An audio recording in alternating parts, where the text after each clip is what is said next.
Hallelujah. I love this song.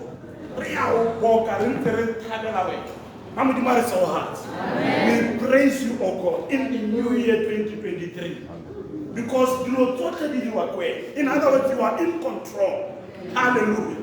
No matter what news we get from the TVs and what, God is in control. Hallelujah. Hallelujah. I'm so hard.